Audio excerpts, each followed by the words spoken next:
እሺ ጥሩ ሀሳብ ነው ያነሳኸው እና አንዳንዴ ነገሮችን አንደርስታንድ ልናደርግ ይገባል። ሰው በገባውና ተረዳሁት ባለው ልክ ሊያወራ ይችላል። ተረዳሁት ባለው ልክ እኔ ጋ ያለው እውነት ይሄ ነው ብሎ ሲናገር መልስ መስጠት ያንተ ድርሻ ነው። ምክንያቱም ደብድቦክ አይደለም እዛ ቦታ ሂድ ያለክ፣ ተይዘህ ታስረ ምናምን አይደለም እዛ ቦታ ቁጭ በል የተባልከው። ወደ ፈቅደህ ነው የሄድከው። ወደ ፈቅደህ ሄደ ቁጭ ብለህ ያን ነገር ስታደርግ ሪስክ ቴከር መሆን አለብህ። ብዙ ጊዜ ሪኢንፎርስመንትህ ፖዘቲቭም ኔጋቲቭም ሊሆን ይችላል። ሁል ጊዜ ሪኢንፎርስመንትህን ማሰብ አለብህ። ሲጀመር እሺ እኔ ቢኖር ሳይሆን የለ ስላለ ነው እየጠየቀው ያለሁት። ስላለ ነው ቃል በቃል እየጠየቀው ያለሁት። መልስ ቀጥታ። ይሄ ሰው ድኗል አለ ቢኖር ሳይሆን አለ። ቪው እንዳትናገር ብያለሁ። ሰምተኛል። ቪው እንዳትናገር ብያለሁ። ቪው ሳይሆን ቃል በቃል በትምህርት ነው ያመጣውበት። ያንተና ያማንሻለው በትምህርት ነው መለያታችሁ የነገርኩህ። በቪው አይደል የነገርኩህ። በቪው እኮ ፕሮቴስታንት ውስጥ ራሱ አንድ አዳምጤ በቪው እኮ ፕሮቴስታንት ቤተ እኔ ልጠይቅ። ጋዲስ አሁን እንዲህ ብሎ ያምናል። ክርስቶስ ኢየሱስ የወደቀ ስጋ ይዟል ብሎ ያምናል። ስም ጠራ ከሆነ ጋዲሳ ኢየሱስ ክርስቶስ የወደቀ ስጋ ይዟል ብሎ አክሊል የወደቀ ስጋ ይዟል ብሎ ያምናል።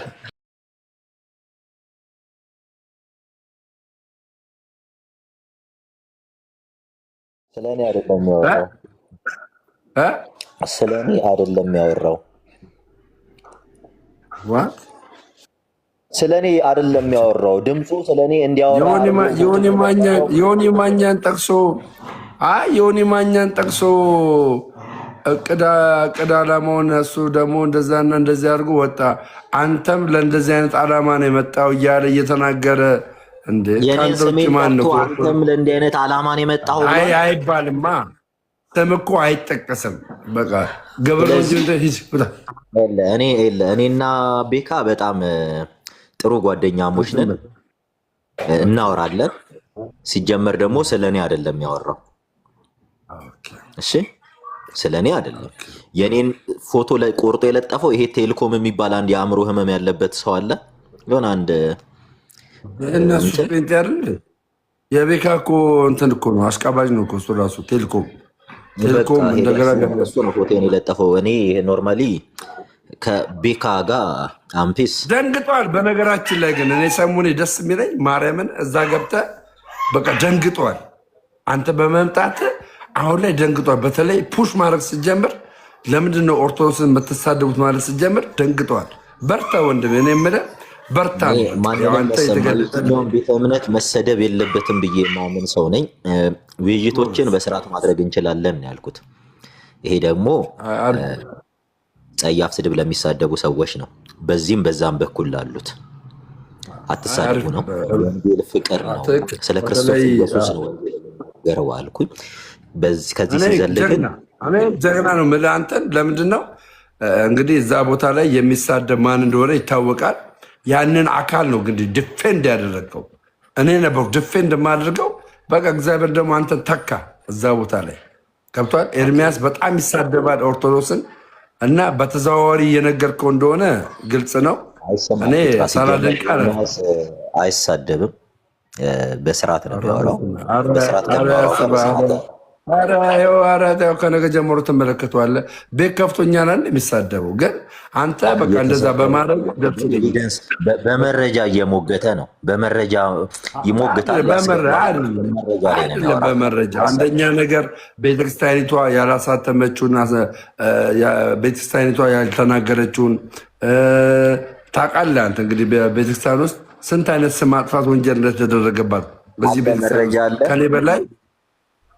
ከኔ መረጃ አለ። አሁን ኤርሚያስ ያለ መረጃ ያወራበት መረጃ አለ። መጽሐፍ አምጥቶ ይኸው እዚህ መጽሐፍ ላይ እንዲላል ብሎ ነው ያወራው።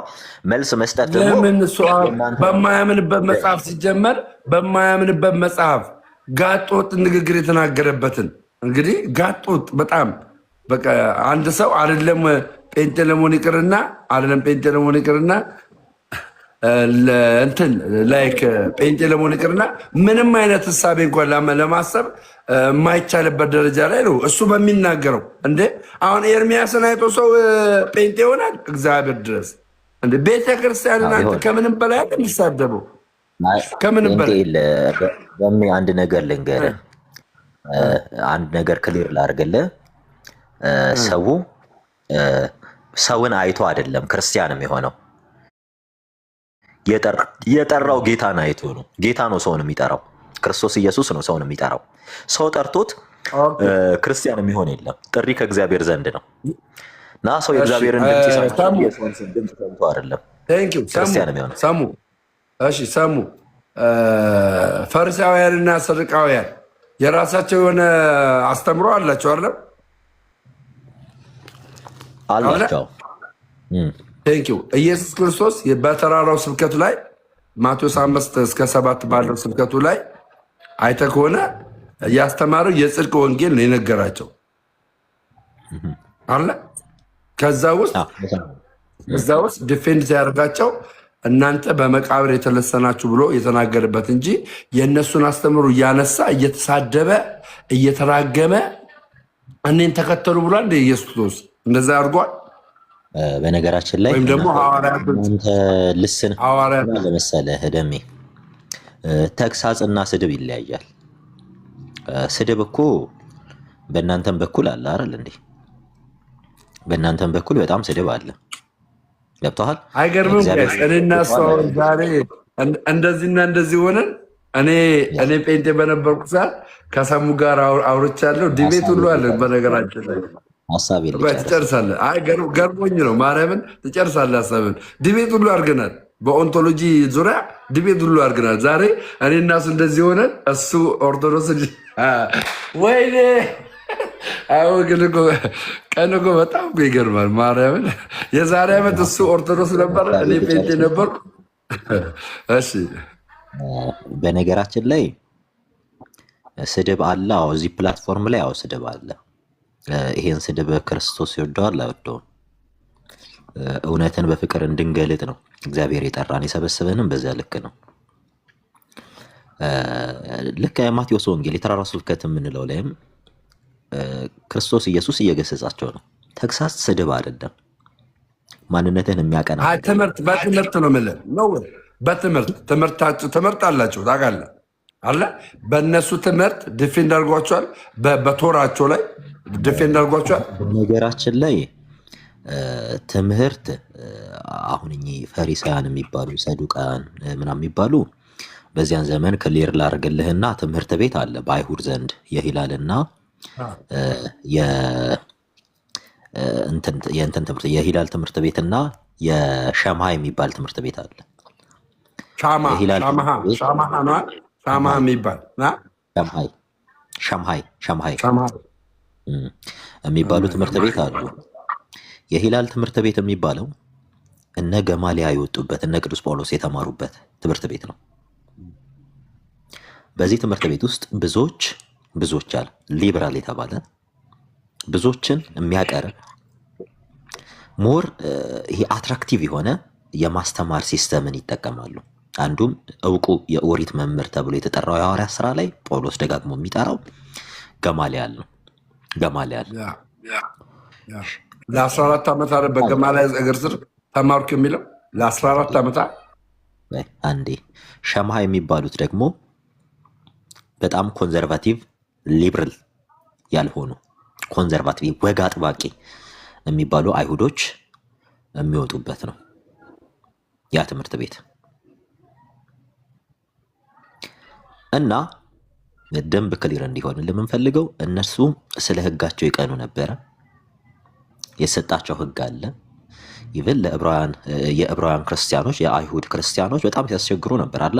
ስላስቸገሩም ነው ወንጌል ኦሪት ላይ ተጨመረችልን ስለተባለ ነው። ከክርስቶስ መልአክ ይበልጣል እያሉ ያምኑ ስለነበረ ሙሴና ክርስቶስን ያነጻጸሩ ስለነበረ ጳውሎስ እንኳን የዕብራውያንን መልእክት የጻፈላቸው ለዛ ነው። የመጡበት ትራዲሽን አለ፣ የመጡበት ትምህርት አለ። ገብቶሃል አይደለ?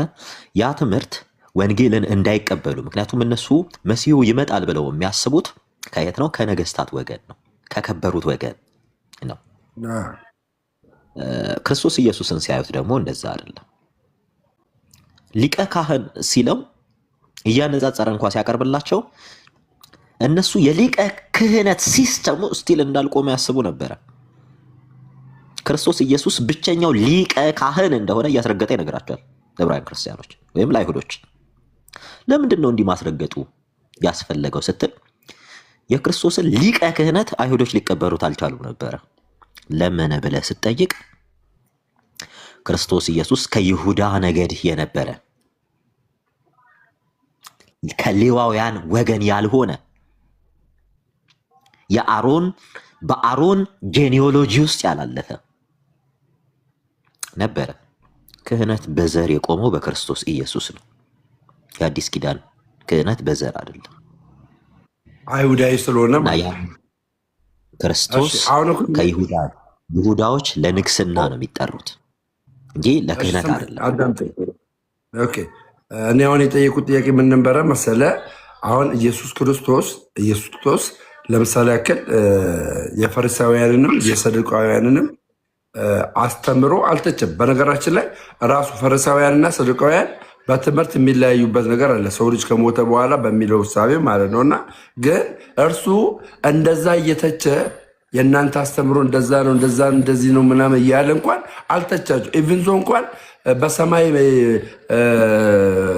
ማን ነው የሚያገባት ብለው የጠየቁበት ጥያቄ በሰማይ ማግባትን መጋባትን ብሎ የተናገራቸው ነገር እናንተ ግን አያችኋልም፣ እንደዚህ በሰማይ እንደዚህ ታስባላችሁ፣ አየ በሰማይ ጋብቻ እንዳለ ታስባላችሁ፣ በሰማይ ስጋ እንደሚቀጥል እናንተ ስጋውያን ናችሁ እያለ አልነገራቸው። ግን በሰማይ መጋባት እንደሌለ በተለይ ለሰዱቃውያን ነው የነገራቸውና የትኛው ነው የሚያገባት? ሰባቱም ወንድሞች አገቧት፣ በሰማይ ስትሄድ የትኛው ነው የሚያገባት ብሎ ሲጠይቁት እሱ አስረዳቸው። ጀስት አሁን እዚህ ጋር ማስረዳት ነው፣ አታክ ማድረግ ነው፣ መሳደብ ነው የሚቀረው ካየኸው ነገር። አሁን ገላ ድርሳናት ላይ አንዱን አሁን ለምሳሌ ቅን ድርሳነ ሚካኤልን አነበብኩለት፣ የሚታወቅ እዚህ ቦታ ላይ ማለት ነው። አነበብኩለት፣ ቃሉ እንደወረደ አነበብኩለትና ድርሳኑ ላይ ያለው ይህን ቃል ትቀበላለህ አትቀበልም ብዬ ጠየኩት። ከድርሳን ያነበብኩት ስለው ታውቋለህ ልጁ ማን እንደሆነ ማለት ስለው ማለት ነው እቀበላለሁ አለ። ኦኬ የምትቀበል ከሆነ ይሄ እኮ ድርሳነ ሚካኤል ተአምረ 7 ላይ ያለውን ነው እማነብልህ አልኩት። እኛ እኮ ድርሳንን ሙሉ ለሙሉ አንቀበልም ማለት አይደለም፣ የምንቀበለውም የማንቀበለውም አለ ብሎ ተሸበለለ ማለት ነው። ገባ? ስለዚህ አሁን እንደዚያ ነገሮችን ዲፌንድ ስታደርግ በትክክል ማመንጸሩን አውቀው ነው ወይ? አሁን የሚመሰጥሩ አሉ። ለምሳሌ ሊቃውንት ናቸው ድርሳናትን ገላትን የሚመሰጥሩት፣ አንተ ታውቃለህ። ሶዛት ከሊቃውንት ጋራ በድርሳናት ዙሪያ ማውራት ሲገባ ምንም ግን በማያውቅ እንደኔ ተራ ምንምን ከሆነ ጋራ ገላ ድርሳናትን ይዘ ዲፌንድ ማድረግ አግባብ ነው ወይ? ይሄ አግባብ ነው ወይ? እሺ አንተ እንደው ይህንን ነገር በፍቅር ሲመልስ አግባብ ነው? ምንም ከማያውቅ አንብቦት ከማያውቅ ሰው ጋር ገባ። ስለዚህ ይሄ ነገር መስተካከል አለበት። ስድብ ቆሞ በፍቅር መወያየት ቢኖር እኔ ደስ ይለኛል። በእናንተም ወገን በእኛም ወገን። ምክንያቱም አንድ ይቅርታ፣ እኔ አሁን ኦርቶዶክስ ከሆንኩ በኋላ ማርያምን ይብዛውን እንግዲህ ወደ 9 ወር አካባቢ ሆኛለሁ ወደ ቤቴ ከተመለስኩ። እኔ አልመጣሁም ተመለስኩ። ለምን የልጅነት ጥምቀቴን እዚሁ ነው የወሰድኩት። ስመ ክርስትና ይወጣልኝ ኦርቶዶክስ ሆኜ ነው። እና እኔ ከተመለስኩ በኋላ ግን አስታውሳለሁ እኔ ጴንጤ እያለሁ አንተ እንኳን እዚህ እያለቅ ብዙ ትችቶች ነበሩ። አሁን ግን የኛ ልጆች ምንም አይተቹም። በቃ ጀስት ወንጌልን ነው የሚናገሩት። ሰዎች እንዲድኑ ወንጌልን ይነግራሉ።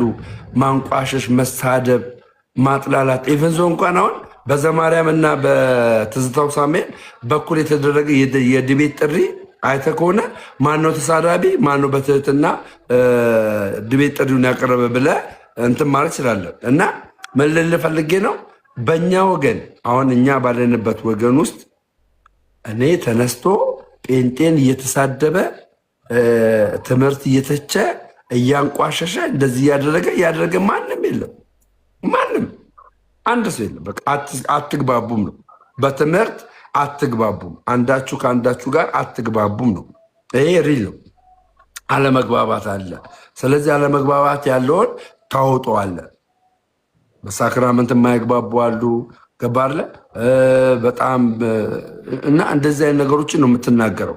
ስድብ ምናምን የለም። አሁን እኔ አምጥተህ ልታሳይ ትችላለህ። ጴንጤ ሲሳደብ በአስተምሮ ጴንጤ ሲሳደብ አሁን በፊት ለምሳሌ ያክል የዛሬ ዓመት ይህ ሉተር ሽንት ቤት የመሰረተው ምናምን እየተባለ ይነገር ነበር። አሁን ማንም አይልም። እንደዚህ ጸጥ ብሏል የኛ ልጆች። በእውነት እኔ አሁን ክርስትና እየገባኝ ያለ እዚህ ቦታ ላይ እኔ በስጋ ድካም ልደክም እችላለሁ። ገባ ኢቨንዛን እናንተ እንደዚህና እንደዚህ የምንባባል ሰዎች ነበር። ግን አንተን እንኳን በፍቅር እንዳቀርብ ያደረገኝ ኦርቶዶክስ ተወት በኋላ በፍቅር እንዳቀርብ እንዳወራ እንደዚህ በፒስ ገባር እና ይሄ ማንዴታችን በጣም እየተቀየረ ነው። ይሄ አእምሯችን እንጃ እንዴት እንደሆነ አላውቅም። ኦርቶዶክሳውያን በጣም እየበሰሉብኝ ነው። በጣም ክርስትና በጣም እየገባቸው ነው። በጣም እና የለም ልፈልግ እና ክርስትና ደስ ይላል። ማደግ ነው። ክርስትና ማደግ ነው። ማደግ በቁመት ብቻ አይደለም፣ በእውቀትም ማደግ ነው። ያው ክርስትና ማለት ሞር ክርስቲያን እየሆንክ ስትሄድ ሀምብል እየሆንክ ትሁት እየሆንክ ነው የምትሄደው። ምክንያቱም የክርስትና ዋና ኤሞ ክርስቶስን መምሰል ስለሆነ፣ ክርስቶስ ደግሞ ትሁት አምላክ ነው። ትሁት እሱ ትሁት ሆኖ ትሁታን ሁኑ ነው ያለን። እሱ ያልሆነውን ያላደረገውን ነገር አይደለም አድርጉ ሁኑ ያለን። እሱ ደግሞ ፍቅር ነው። ታውቃለህ በስል የሰው ልጅ እየበሰለ ሲመጣ ሞርማንን እያየ ይመጣል፣ ክርስቶስን እያየ ይመጣል። ምናልባት አንድ ሁለት ሶስት የተወሰኑ ግሩፖች ወይም ግለሰቦች እንዲህ ያደርጉ አይተህ ሊሆን ይችላል። ይህ ማለት ቫስት ሜጆሪቲውን ሪፕሬዘንት ያደርጋል ማለት አይደለም። ምናልባት አንተ አእምሮ ውስጥ የተቀመጠው እገሌ የምትለው ሀሳብ ሊሆን ይችላል።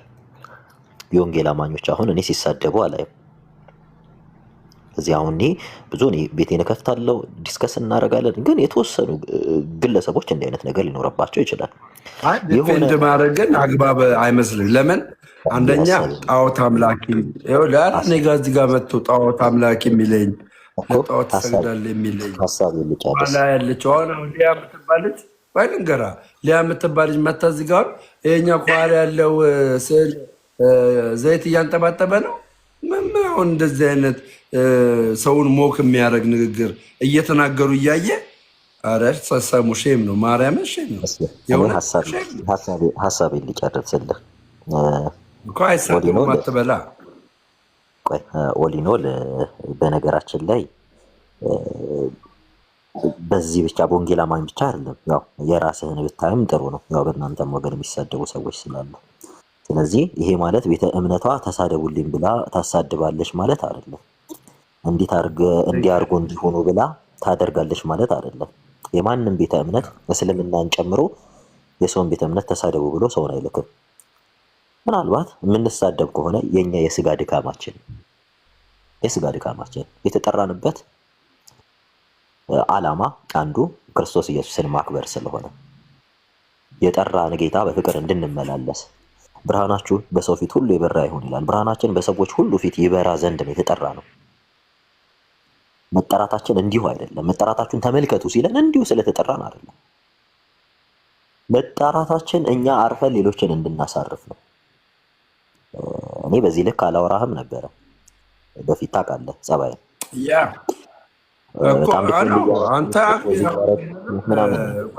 አሁን በሰዎች እንትን ላይ እንደዛ እንደዚህ ማለት ባይገባኝም አሁን አንተን እኔ ዲፌንድ ምናምን አላልክም። እኔ የእውነቴን ነው የምልህ። ሰሙ እኔ አፕሪሺየት አደርጋለሁ።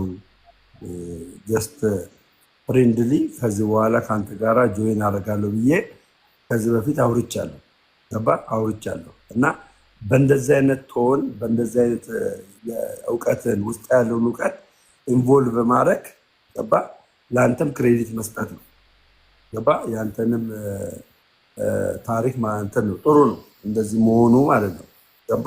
አሁን በቁጣና በኃይል ምናምን በተናገር ሰዓት አንተ ውስጥ ያለውን እውቀት ሰዎች የመስማት እንትናቸው አናሳ ሊሆን ይችላል። እኔ ደግሞ ምንድነው የምልህ አንተ ጋር እውቀት በተለይ የኢትዮጵያ ኦርቶዶክስ ተዋሕዶ ቤተክርስቲያንን በደንብ አድርገህ እኔ ጠንቅቁ ከሚያውቁ ልጆች ውስጥ ግንባር ቀደም ነው አንተን ማስቀመጥ ማርያምን ግንባር ቀደም። እኔ አሁን ኦርቶዶክስ ሆኜ አንተ ማን ሆነ ጴንጤ ሆኜ አንተ ኦርቶዶክስ ሆነ ስለ ኦርቶዶክስ ያለህን ግንዛቤ ሳውቅ በአንተ ቀናለሁ። ምን ያክል ልጅ ጎበዝ ነው፣ ቤተክርስቲያኒቷን እንዴት ነው የሚያውቃት ምናምን እላለሁ። ማርያምን እንደ አንተ ከባድ ስራ እኮ የሰራ ሰው እኮ ኦርቶዶክስ ሆነ አንተ በጣም እዚህ ቲክታክ ፕላትፎርሙን እኮ ሼክ ካደረጉ ሰዎች መካከል እኮ አንዱ አንተ ነህ። የተደበቀውን የፕሮቴስታንትን አስተምሮ አደባባይ የገለጥከው እኮ አንተ ነህ። ሰሙ እኔ ክሬዲት እሰጣለሁ በዚህ ማርያምን ነው የምልህ። ማርያምን ግን እኔ ምን እንደተሸወርክ ነው እንጂ ግራ የገባኝ። ግን አንተ ክሬዲት እሰጣለሁ። አንደኛ አሁን እዚህ ጋር እናንተ አትስማሙም ትስማማላችሁ የሚለውን ነገር አደባባይ ላይ ያሰጣኸው አንተ ነህ። ይሄ ማንም ሊደብቀው የማይችል ጉዳይ ነው። ማንም ማለት ነው። ገባ? ግን እኔ እንዴት እንደተሸወር ግራ ለነገሩ ያው የሆነ ነገር እኔም አሁን የሆነ የሚሰማኝ ስሜት አለ። አሁን እዚህ ኦርቶዶክስ ሆኜ የሚሰማኝ ነገር አለ። የሆነ ነገር የሚሰማኝ አለ። ግን እግዚአብሔር እንደ ቸርነቱና እንደ በጎ ፍቃዱ ሆኖ እንግዲህ እዚህ ጋር አደባባይ ላይ አስቀምጦኛል። ጎበዝም እንደሆነ አድርጎኛል። እና ያን እኔ አሁን የሆነ ነገር ጠቅ ስደረግ አንተ ጠቅ የምትደረገበት ነገር እንደሆነ አስባለሁ። ግን ሰሙሻ የእውነት አላቅም ብቻ እኔ እንዲና ለአንተ አሁን ወንጌል እንዲህ ነው እንደዛ ነው ብዬ ከአንተ ጋር ማውራት አልችልም ስለ ቤተክርስቲያን። ግን እንድታስብበት ነው የምነግርህ። አሁን አንተ እንደዚህ ነው እንደዛ ነው የቱ ጋር ነው ስህተቱ የቱ ጋር ነው እውነቱ የቱ ጋር ነው እንደዚህ ብዬ ከአንተ ጋር ማውራት አልችልም ስለምታውቀው እውነት አርነት እንደሚያወጣ ስለምታውቀው አንተን አሁን በዛ በኩል በዚህ በኩል ማለት አልችልም አባቴ። እሺ ግን ሐዋሳ እመጣለሁ። በነገራችን ላይ ሐዋሳ እግዚአብሔር እንደረዳኝ ጾም ሳይያዝ በፊት እግዚአብሔር እንደረዳኝ ጾም ሁዳዴ ጾም ከመግባቱ በፊት ቅዳሜ ቀን እመጣለሁ። ትልቁ ነገር እግዚአብሔር ሰላም ያምጣ። ትልቁ ነገር አንተም አንደርስታንድ እንድታደርገው የምንፈልገው ነገር ምንድን ነው? ደሜን ምንድን ነው ወደ ኦርቶዶክስ ሊመልሰው የቻለው የሚለውን ነገር አንተ ማስብበት። በጣም ቅን አገልጋይ ነበር፣ ታገለግል ነበር። እዛ ውስጥ አገልግሎትን በጣም ረጅም ጊዜ ከአንተ ጋር ቤት ስናደርግ ነበር። አውቁም ከሚባሉት ወገን አይደለም፣ ታውቅ ነበረ ብዙ ነገሮችን። ያው ከእኔ ጋርም ብዙ ጊዜያችንን አብረን አሳልፈን ስለነበረ እና በዚህ ሁሉ ነገር ውስጥ በጣም ረጅም ጊዜ ወንጌላውያን አማኝ ውስጥ ቆይተሃል። ኦልሞስት ከ92 ጀምሮ ነው ስትል የሰማሁት። እና በዚህ ሁሉ ነገር ውስጥ ስትመጣ እንዴት ነው ያ ትናንትናን ያሻገረ ጌታ የእውነት በክብሮች ሁሉ ላይ የገለጠህን ጌታ እንዴት ነው ልትታው የቻልከው? እንዴት ሽፍት ልታደረግ ቻልክ? ስትወሰን እንዴት ነው የወሰንከው? ምንድነው የአንተ ኢንቴንሽን? እኔ ስነግርህ እንግዲህ ታውቃለህ የዲግሪ ፕሮግራም ነበረኝ ቴዎሎጂ ማለት ነው። እና 45 ፕሮግራሞችን የምትወስደው 45 እና ኢቨንዞ 43ኛው ሰዓት ላይ ስለ ቤተክርስቲያን ታሪክ ቸርች ሂስትሪ ኢትዮጵያ ወይም ደግሞ የቤተክርስቲያን ታሪክ በኢትዮጵያ በሚለው እንትን ላይ ስለ ኢትዮጵያ ኦርቶዶክስ ተዋሕዶ ቤተክርስቲያን ኢቨንዞ 12ኛው ክፍለ ዘመን ላይ አቡነ ተክለ ሃይማኖት ምን ያክል የወንጌል ስራ እየሰሩ እንዳለ የሚገልጽ ነገር አየው። ምን ያክል ማለት ነው። ታዲያ ይህን ወንጌል የት አድርገውት ነው ብዬ መመራመር ጀመሩ። ጴንጤ እያለሁ እንግዲህ የዛሬ ዓመት አሁን ከዚህኛው 3 ወር 4 ወር በፊት ማለት ነው መመራመር ጀመሩ። እንዲህ የት ያደረጉታል? ከዛ ጠየኩ። መልካም ሰዎች ስጠይቅ ደሜ አቤት መድሎተ ጽድቅን አንብብ አሉ። እኔ በኢትዮጵያ ኦርቶዶክስ ተዋሕዶ ቤተክርስቲያን ውስጥ ሁሉም ማለት ይቻላል ድነት የሚገኘው በስራ ነው ብለው የሚያምኑ በርካታ ሰዎች አሉ፣ እኔን ጨምሮ። ግን አንድ ሰው የሚድነው በስራ ነው። ከዳነ በኋላ ሳይሆን ከመዳኑ በፊት በስራ ድኑ ነው ኦርቶዶክስ የሚሆነው የሚል ግንዛቤ ነበረ። ኦኬ። እና መድረቱ ጽድቅን ሳነብ በተለይ ኤፌሶን ምዕራፍ 2:8 ላይ ጸጋው በእምነት አድኗቸዋል የሚለውን ጽፎታል። እና ከስራ አይደለም፣ አንዳችሁም የሰራችሁ ስራ የለም፣ ኢየሱስ ክርስቶስ በመስቀል ላይ በሰራው ስራ ነው እምነታችሁን ያገኛችሁት የሚል አስተምሮ ያለው እዛ ውስጥ ማለት ነው። እንጂ አልኩና ይሄ ሰውዬ ታገዷል አልታገደም አልኩ። ያው ስሙን አላውቁም ነበር ያኔ። አሁን ግን ዶክተር ዲያቆን ያደርጋል አበጋር ናቸው። ታገዷል አልታገደም አልኩ። አልታገደም። ካልታገደ ታዲያ እናንተ በጸጋ ታምናላችሁ ወይ አልኩ። በጸጋ ታምናላችሁ ወይ ብዬ ስል በጸጋ እናምናለን። አልኩ። ኦኬ እንደዛ ከሆነ ስለ ምልጃ ልጠይቅ አልኩና ምልጃስ አልኩ። ኢየሱስ ክርስቶስ የዛሬ 2000 ዓመት ምድር ላይ እየሰራ በነበረበት ሰዓት አንድ ጊዜ የፈጸመው መልጃ ለዘላለም የሚሆን ነው። ያ መልጃ ለዘላለም ሆኖ ያስታርቀናል የሚል አስተምሮ መጣ። ታዲያ እኮ ወንጌል እኮ ነው። እሺ ደሙ ደግሞ ያጸድቀናል። ሮሜ 5:9 ላይ ባነብል በጣም ሮሜ 5:9 በደሙ ዛሬ ነው የሚለው። እንደውም አዲሱ መደበኛ ትርጉም 80 ላይ ማለት 2000 ትቡ ዛሬ በደሙ ከጸደቅን በእርሱ ደግሞ ምን እንላለን? እንድናለን ይላል። እንዴ ራሴን ያስኩ። በቃ ምን ሆኜ ነው ከኦርቶዶክስ ታዲያ የወጣሁት አልኩ። ማርያምን ምን ሆኜ ነው እኔ አሁን ገብቼ ስለ ኢየሱስ ስናገር በኮንፊደንስ ነው የምናገረው፣ በኮንፊደንስ የምነግርህ። ስለዚህ እኔ ከፕሮቴስታንት ወደዚህ እንድመጣ ያደርገ አንደኛ ነገር ደግሞ አንተም ታውቃለህ። እና አንተ ጋር አሁን ዲፌንድ ሳደርግ ለምሳሌ ግን ድነት ይታጣል አይታጣም በሚለው ከአንተ ጋር ዲፌንድ ሳደርግ አንደኛው አይታጣም የሚል አለ፣ የካልቪን አስተምሮ ማለት ነው። እና የትኛው ነው የምመልስልህ አንተ? አይታጣም በሚለው ነው ዲፌንድ ማድረግ ወይስ ይታጣል በሚለው ነው ዲፌንድ ማድረግ? እኔ የሙሉ ወንጌል ፔንቴኮስታል በእምነት ድነት እንደሚታጣ ነው የምታምነው። እና ይህንስ የካልቪን አስተምሮ ደግሞ እንደዚህ ላይ ትለኛለህ። ግራ አጋባለሁ። አንተ ራስህ እኮ ብለኝ ማለት ነው። እንደገና ኢየሱስ ክርስቶስ በሚያልከኝ ወይ ኢየሱስ ለተመረጡት ነው የሞተው ለዓለም ነው የሞተው? ኢየሱስ ለዓለም ነው የሞተው? ኖ ኢየሱስ እኮ ለተመረጡት ነው የሞተው። ማን ነው የሚለው? ካልቪን። በቃ ተወዛገብ። ለማንኛው ነው ዲፌንድ የማደርገው? ኦገስቲንን ተቀበሏታ? ኦገስቲንን ያው ስለ ኦገስቲን እንግዲህ አሁን ዲፌንድ አድርጌ እንድል አልችልም። በነገራችን ላይ ይሄ ትምህርት የማን ትምህርት መሰለ? አሁን የምታነሳው ትምህርት የኦገስቲን ትምህርት ነው። ድነት ይታጣል የሚለው የኦገስቲን ትምህርት ነው። አሁን ያነሳኸው ጆን ከልቪን አይታጣም የሚለው ጆን ከልቪን ስለ በፍሪ ዌል ዙሪያ እኔ አንድ መጽሐፍ ልጠቁም። ኦገስቲኒያን ካልቪኒዝም የሚል አንድ መጽሐፍ አለ።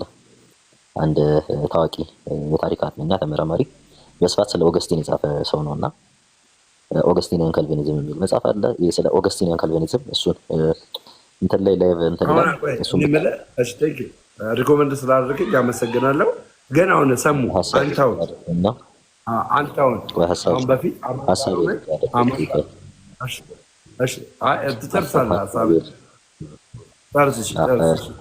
ማወቅ ስለነበረ ነው። እና ስለ ኦገስቲኒያን ካልቪኒዝም እሱን ብታነብ፣ ምክንያቱም እዚህ እንዲህ ነው ከምልክ በወንጌላውያን መካከል ያለውን እንትኖች በአስተምህሮ ዙሪያ ያለውን እንትን ኦብቪየስሊ አንተም ታውቀዋለህ። ስነ መለኮት ትምህርት ቤት ገብቻለሁ ብለህም ስለነበረ አንድ ነው። ይሄ በሴም እንትን ነው የሚባል እንትን የለም። ማንም አይለህም እንዲህ ነው ብሎ። ምክንያቱም አንዴ ሊጨርስልህና ትገባልኛለህ። የለህም። ሉትራኖችም የራሳቸው አስተምህሮ አላቸው። ሙሉ ወንጌልም የራሷ አስተምሮ አላት። ሁሉም የራሳቸው አስተምሮ አላት። ይሄ ደግሞ ዛሬ መጣ ሳይሆን ኤርሊ ክላሲካል በሚባሉ ፕሮቴስታንቶች ዘንድ ራሱ የነበረ ነገር ነው። በጆን ካልቪን እና በሉተር መካከል ብዙ አርጊመንቶች ነበሩ፣ ዲቤቶችም ነበሩ። በሌሎችም እንደዛ ነበር። ልክ አሁን ወደ ኦርቶዶክሱ ክርስትና ስመጣ እንዳለው ልክ አሁን ኖርማሊ በኢስተርን እና በኦሪየንታል መካከል እንዳለው ዲቪዥን፣ በኢስተርን መካከል እንዳለው ዲቪዥን፣ በኢስተርና በካቶሊክ መካከል እንዳለው ዲቪዥን ኢትዮጵያ ውስጥ ስትመጣ ደግሞ ቀለል ስታደርገው አሉ ኢትዮጵያ ውስጥ ቅባትንን ብለው መቅደስ የሚቀድሱ አሉ። ጸጋንን ብለው መቅደስ የሚቀድሱ አሉ። ኢቨን ጳጳስም ሁሉ አሉ አይደል? ጳጳሳት የቦሩ ሜዳ 1870 ላይ የተካሄደው የቦሩ ሜዳ ጉባኤ እስቲል አለ። አሁን የቦሩ ሜዳ እስቲል አለ። ቪው ነው። ከዚህ በኋላ እኮ እስቲል አለ፣ ቪው ነው የሚሆነው። ገባ? ከዛ ውጭ ግን 1870 ላይ የተደረገው የቦሩ ሜዳ ጉባኤ እኮ ሁሉ ነገር እኮ ሶልቭ አድርጓል። በቃ ገባ? በተዋህዶ ቀጥላለች ቤተክርስቲያን። በተዋህዶ ግን ቪው ሊኖር ይችላል። ያው የደምረው ቪው እዚህ ጋር የሆነ ነገር ካንጸባረቀ ቤተክርስቲያን ለሚወክለው የደምረው ቪው ነው፣ እይታው ምልከታው ነው። ግን አሁን አንተ ለምሳሌ በአስተምሮ ደረጃ አሁን አንተ ልክ አማን ሻሎም እንደሚያምነው ነው ያመንከው ወይስ እንዴት ነው? አንተ ዲፌንድ ባደረግበት እሱን ከአማን ሻሎም ጋር አሁን ክሊር ላድርግልህ። አሁን ከአማን ሻሎም ጋር ሌላ አሁን አንድ ነን ስትል አሁን የቪው ነው ያስተምሮ ነው ያመጣውልህ። የቪው ሳይሆን ያስተምሮ አመጣውልህ። አንተ አሁን አማን ሻሎምን በነገራችን ላይ የኦርቶዶክስን አስተምሮ ነው የምትከተለው። አሁን አንተ ያለህበትን አማኑኤል ቤተክርስቲያን ላይክ ኢየሱስ ለዓለም ነው የሞተው ድነት ይታጣል ብላ አማኑኤል እኔ የነበርኩበት ስለነበረ ማለት ነው። እና እዛ ውስጥ ነው ያለው። አሁን አንተ ባለበት ቤተ እምነት ውስጥና አማን ሻሎም በሚያራምደው አስተምሮት ውስጥ ልዩነት አለ የለም? ሰሙዬ በግልጽ እሺ፣ እሱን እኔ ልመልስልህና እኔም አንድ ጥያቄ ሳይመልቲኔስ ተመሳሳይ ጥያቄ ጠይቃለሁ። እኔ በምከተለው ቤተ እምነትና በአማን ሻሎም በሚከተለው ቤተ እምነት ዙሪያ ልዩነት አለ።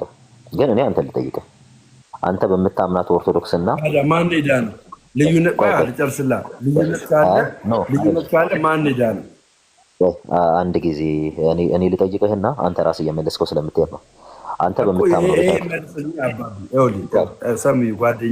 ጓደኛዬ ማን ሄዳ ነው? መጀመሪያ ጨርስልኝ። ሄደን ትጠይቀኛለህ። አንተ ስጠይቀኝ ማን ሄዳ ነው ብለህ ትጠይቀኛለህ። አሁን አንተ ባልከው ቤተ እምነት ውስጥ ልዩነት ካለ ማን ሄዳ ነው? እሱ በኃጢአት ላይ እሱ ማለት እኮ ድነት አይጣጣም ካለ መንፈሴ ድኗል። መንፈሴ ድኗል፣ በስጋዬ በማድረገው ማንኛውም ኃጢአት ቅጣቴን በምድር ላይ ነው የማገኘው ብሎ ነው የሚያምነው። አንተ ደግሞ በስጋችን በምናደርገው ኃጢአት የዘላለም ሕይወትን እናጣለን፣ መንፈሳችን ላይድን ይችላል ብለህ ነው የምታምነው። ስለዚህ ማን ሄዳ ነው? ከአንተና ከአማን ሻሎም ማን ነው ሄዳ ነው? ድነቱን በትክክል የሚያረጋግጠው ማን ነው? ኦኬ፣ እኔ ያለሁበት ቤተ እምነትና አማን ሻሎም ያለበት ቤተ እምነት በቤተ እምነት ደረጃ አንድ አይደለም። እሱን አማን ሻሎምን ብትጠይቀው፣ አንተ ስለኔ ብትጠይቀኝ ጥሩ ነው። አንተ አማን ሻሎም ሳገኘው ጠይቀዋለሁ። ግን አንተ ስላገኘሁህ አሁን ምን አምነህ ነው? አሁን አማን ሻሎም ድናል ብለህ በዚያ እኔ አማኑኤል ህብረት ውስጥ ነው ያለሁት። አማኑኤል ህብረት ውስጥ አንድን ሰው አምጥተህ እገሌ አማኑኤል ህብረት ውስጥ ነው፣ እዛ ነው ህብረት የሚያደርገው። ስለዚህ እዛ ህብረት ውስጥ ብለህ እሱ እንዲህ ይላል ብትለኝ ትምህርቱን ሜንሽን አድርጌልህ ነቅሼልህ በዚህ ትምህርት ቤተክርስቲያኗ ይሄን አታምንም፣ እኔ ማምነው በዚህ ነው ብዬ ይሄን ነገር ልመልስልህ እችላለሁ። ምክንያቱም በዚህ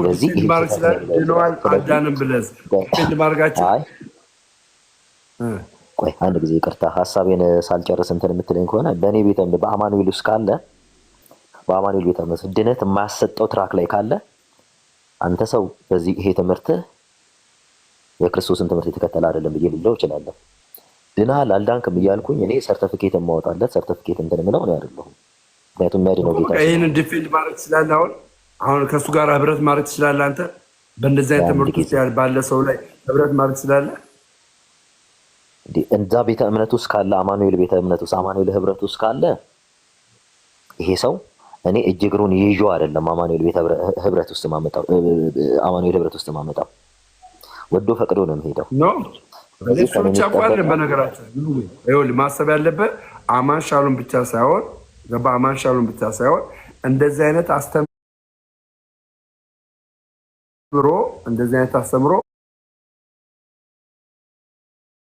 በፕሮቴስታንት ቤተክርስቲያን አለ። እኔ እኮ ስለ አማን ሻሎም መዳን አለመዳን አለመጠየቅ የአማን ሻሎም አስተምሮ እኮ አለ። ስለዚህ የትኛው ነው ሚድ ነው? እኔ አሁን ጥያቄ ኢንፊኒቲ እየሆነ ስለሆነ እኔ ልጠይቅህ ራሱን ስለምትመልሰው፣ ምክንያቱም ያንተ መመለሳችንም እኔ ላውራህ የምችለው እኮ እኔ ስላለሁበት ህብረት ነው። እኔ ስላለሁበት ህብረት የጠየቅኝ እኔ ስላለሁበት ይሰማል። አሁን ከነሱ ጋር አንድ ነን ብለህ ይሰማል። በትምህርት ጉርብጥና ካለ በትምህርት ጉርብጥና በቪው አላልኩም በትምህርት ስፔሻሊ በትምህርት እንግዲህ ይሄ የድነት ትምህርት ነው። ኢኒሻል ሳልቬሽን ነው። ከባድ ነው። ይህን ትምህርት ዲፌንድ ማድረግ የማትችል ከሆነ ከነሱ ጋር እንዴት ነው ህብረት ማድረግ የምትችለው? ነው ህብረት እንዴት ታደርጋለህ ነው። የሳልቬሽን ትምህርቱን የአማን ሻሎም እኔ ይሄን ነው የምከተለው የሳልቬሽን ትምህርት ይሄ ነው ሲል ዶክመንት ሲያቀብለኝ ቁጭ ብለን ስንነጋገር ድነሃል አልዳንክም የሚለውን ከእሱ ጋር ቁጭ ይወስናለሁ። እስቲ ከእሱ ጋር ዲስከስ አድርጌ ስለማላቅ ማለት ነው። ከዚህ በፊት ያደረገው ዲቤት ትክክል ነው ትክክል አይደለም ብለን የምታስበው አንተ? በጊዜው ትክክል ነበረ። አሁን ያለሁት ስታንድ ላይ አይደለም ያለሁት። አሁን ያሰሙ እዛ ጋር ስታክ ስላደረገ አሁን የሚያወራ ሰሙ እዚህ ጋር ያለው ነው። ስለዚህ አሁን አንተ ልጠይቅህ፣ ያኛው አንተ ስትናገርበት የነበረውን እኮ አስተምሮ አማኑኤል ትቀበለዋለህ። ዲፌንስ ስታደርግበት የነበረውን አስተምሮ አማኑኤል እኮ ትቀበለዋለህ እኮ። እኔ ልጠይቅህ እና አሁን አንተ ስትመልስልኝ ይህን መልስልኝ፣ ሰሙ ይህንን አስረግጠ መልስልኝ። አማኑኤል ትቀበላለች እያልኩ አንተ የምትናገርበት እኮ የአርሜኒዝም የሆነውን አስተምሮ ነው ስትናገር ያለ የዛኔ ገባ። የኦርቶዶክስን ሳይሆን የአርሜኒዝም አስተምሮ ነው ዲፌንድ ስታደርገው የነበረ። ያን ክርክር ነው ያመጣው። ተመልሰ የአርሜኒዝም አስተምህሮ ምንድን ነው የሚለው? የአርሜኒዝም አስተምህሮ ምንድን ነው የሚለው? ኖ ጥያቄ ለምን ትጠይቀኛለህ? ድነት ይታጣል የሚለውን እኮ አርሜኒዝም ያምናል። ከአርሜኒዝም ደግሞ ድነት አይታጣም ብሎ ነው የሚያምነው። በሁለቱም መካከል ይሄ ነገር አለ። ይህን ነገር ነው አንተ ዲፌንስ ስታደርግ የነበረው።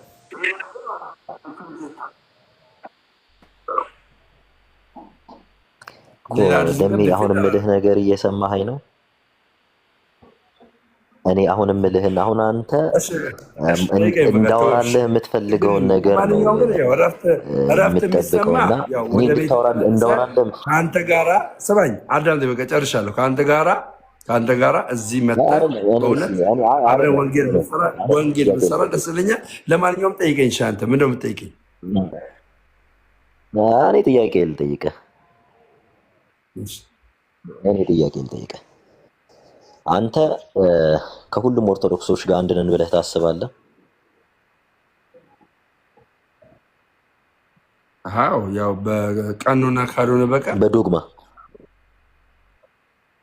በዶግማ እርግጠኛ የሆነ ዶግማ ማለትም ኦርቶዶክስ ማለት ኢትዮጵያ ውስጥ ካሉ ኦርቶዶክስ አምስቱ አማደ ምስጢራት ናቸው። ዶግማቸው አምስቱ አማደ ምስጢራት ናቸው። ይህንን የሳት አስተምሮ ዶግማ ላይ ነው የምጠይቀህ። ዶግማ ላይ እኔ ዶግማ ላይ ልጠይቅህ። ዶግማ ላይ ነው ጥያቄ። ኦኬ፣ ኢየሱስ የወደቀውን ስጋ ይዟል ብሎ የጌታ እራት የሚበላ ሰው ድኗል ብለህ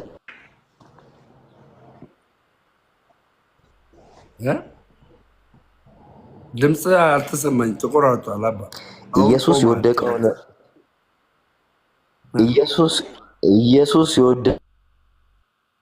ስጋ የጌታ እራትን ሊበላ የሚታደም ሰው ይድናል ወይም ድኗል ብለህ ታምናለህ? ኢየሱስ የወደቀውን ስጋ ይዟል ብሎ ከዩካሪስት የሚታደም ሰው ድኗል ብለህ ታምናለህ ወይ? የወደቀ ስጋ እንዴት ያድናል ሲጀመር? ስለዚህ ይሄንን ስጋው ደሙን ብሎ የሚቀበል ሰው የወደቀ ስጋ ነው ብሎ የስጋው ደሙን የሚቀበል ሰው ይድናል ብለህ ታምናለህ? የኢየሱስ ስጋ የወደቀ ስጋ ነው ብለህ የምታምነው አንተ? እኔ አላምንም። አላምንም እኮ የኢየሱስ ክርስቶስ ስጋ የወደቀ ነው ነው